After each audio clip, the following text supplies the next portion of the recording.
eu já fiz uma nodriça. Ô, Nilton! É, como é aí? Como assim, Miguel? Miguel, eu falei pra tia vir. Luana, parece com quem?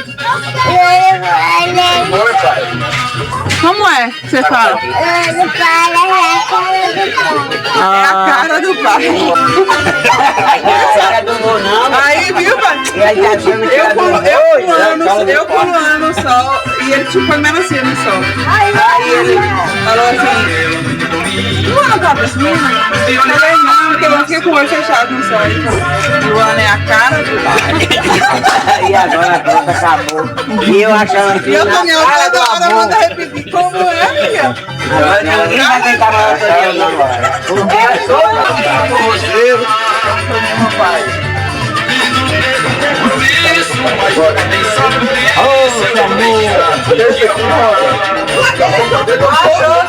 Isso.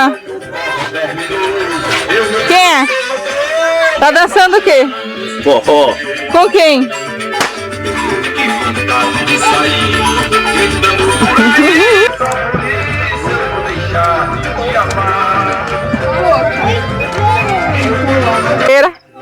E aí, Nilton Lola?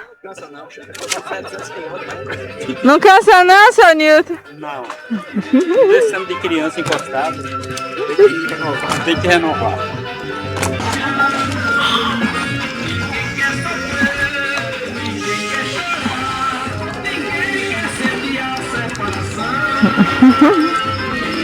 Por causa disso.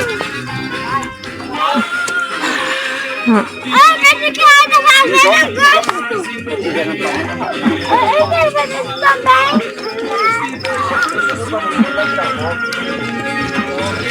Que é o que você tá fazendo? Olha só, a pinda com mel. Eita, coisa pra não queimar. Que é essa? Tá com raiva de mim essa? Nitinho. Tu tá com raiva de mim. Fica lá, Zé. Traz Luana. Cadê? Traz Luana. E aí, o churrasqueiro? Nem cachorro come, fala aí.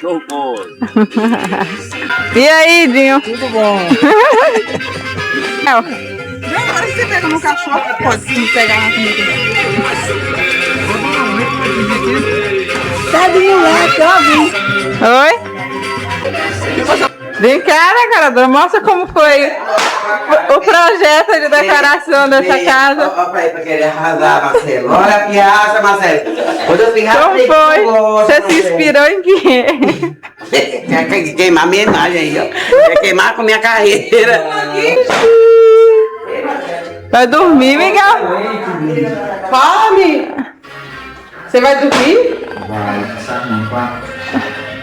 Na bacia, você não é qualquer um não, viu? Que toma lá pro pé nessa bacia.